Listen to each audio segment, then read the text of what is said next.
तो स्टोइचियोमेट्री की डेफिनेशन क्या है? The study of relationship between amount of reactant and product present in a given reaction using balance chemical equation. यानी balance chemical equation को इस्तेमाल करना है, यानी इन रिएक्शंस के अंदर कम से कम आपको बैलेंस केमिकल इक्वेशन लाजमी दी होगी। बैलेंस केमिकल इक्वेशन अगर नहीं दी हुई तो इसका मतलब ये है कि बैलेंस केमिकल इक्वेशन आपको लिखनी पड़ेगी, क्योंकि बैलेंस केमिकल इक्वेशन के बगैर ये न्यूमेरिकल नहीं किए जा सकते। Balance chemical equation in numerical के लिए लाजमी शर्त है। सिर्फ इक्वेशन शर्त नहीं है, इक्वेशन का बैलेंस होना भी लाजमी है। तो बैलेंस केमिकल इक्वेशन की मदद से हम अगर अननोन रिएक्टेंट की मदद से अननोन रिएक्टेंट निकाल सकते हैं या अननोन प्रोडक्ट निकाल सकते हैं। यानी अगर हमें केमिकल इक्वेशन के अंदर कोई एक चीज भी नोन हो तो उसकी मदद से हम अननोन सब्सटेंसेस को, अननोन चीजों को निकाल सकते हैं। वो अननोन चीज मास भी हो सकती है, वो वॉल्यूम भी हो सकती है, वो मोल्स भी हो सकते हैं, वो मॉलिक्यूल्स भी हो सकते हैं जी। तो ये तमाम चीजें हम निकाल सकते हैं। और इसी फिनोमिना को क्या कहते हैं? इसी फिनोमिना को, इसी मेथड को या इसी स्टडी को क्या कहते हैं? स्टोइचियोमेट्री कहते हैं।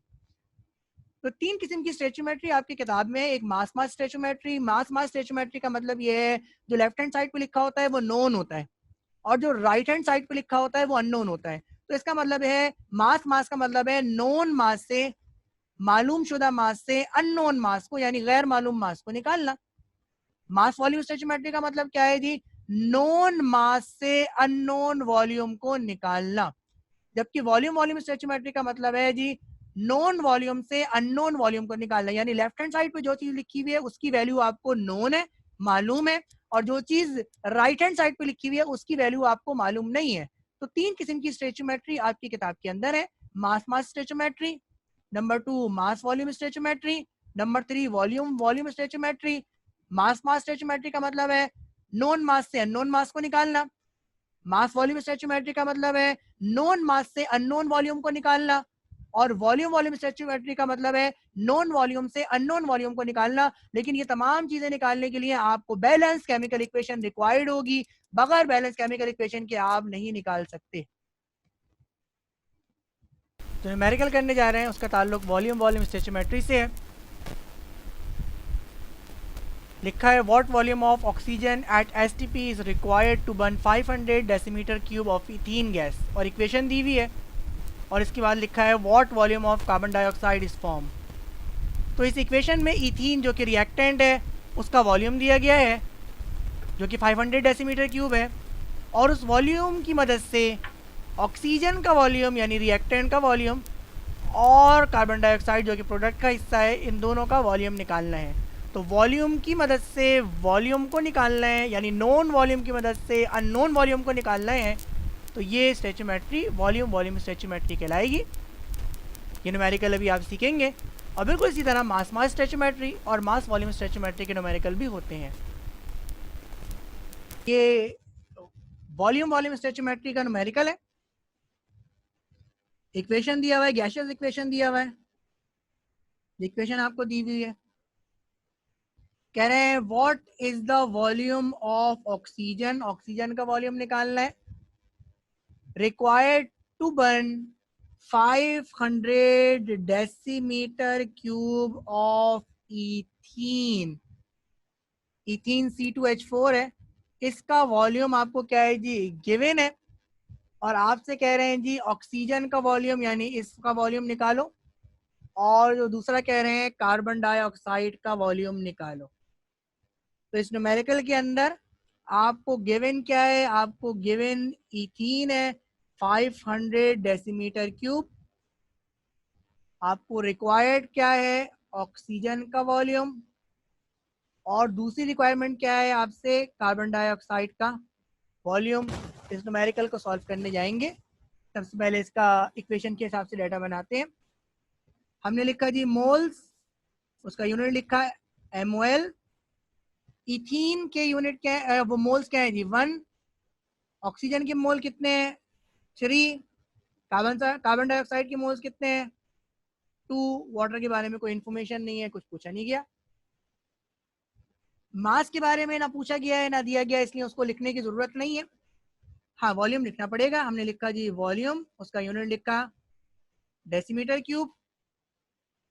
जिन जिन चीज़ों के बारे में पूछा गया है, जिनका वॉल्यूम गिवन है, जिनका वॉल्यूम रिक्वायर्ड है, उनके बारे में इन्फॉर्मेशन लिखनी पड़ेगी। जो मोल्स को देख के लिखेंगे, क्योंकि इथीन के 1 मोल है तो इसलिए लिखा जाएगा 22.4 डेसीमीटर क्यूब। ऑक्सीजन के 3 मोल्स है इसलिए लिखा जाएगा 67.2। ठीक है जी, ऑक्सीजन है 67.2 डेसीमीटर क्यूब। कार्बन डाइऑक्साइड के 2 मोल्स है इसलिए जो वॉल्यूम है वो है 44.8 डेसीमीटर क्यूब। न्यूमेरिकल को सॉल्व करने जा रहे हैं। पार्ट ए सॉल्व करेंगे और पार्ट ए में क्या लिखना है, finding volume of oxygen. Oxygen का वॉल्यूम फाइंड करने जा रहे हैं। ठीक है जी, सिलेक्शन करनी पड़ेगी। हमें इथीन का वॉल्यूम गिवन है, इथीन के कॉलम में आए, इथीन के वॉल्यूम को क्या किया है जी, मार्क किया और लिख लिया गिवन। अब किसका वॉल्यूम निकालना है, ऑक्सीजन का। ऑक्सीजन के कॉलम में गए, ऑक्सीजन के वॉल्यूम को मार्क किया और लिख लिया क्या जी, रिक्वायर्ड। और इस रिलेशन को अब हमें given is equals to required की फॉर्म में लिखना है। यानी गिवन वैल्यू को आपको लिखना है लेफ्ट हैंड साइड पे और रिक्वायर्ड वैल्यू को लिखना है आपने राइट हैंड साइड पे।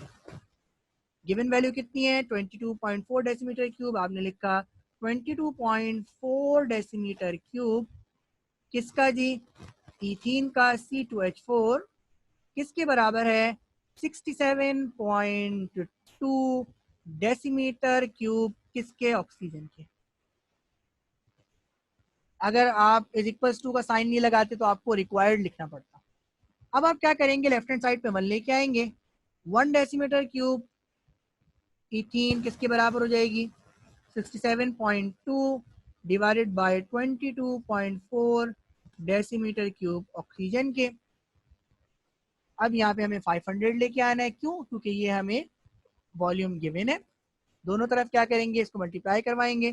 तो 1 multiply by 500 decimetre cube ethene, ये किसके बराबर हो जाएगी, 67.2 divided by 22.4 multiply by 500 decimetre cube oxygen.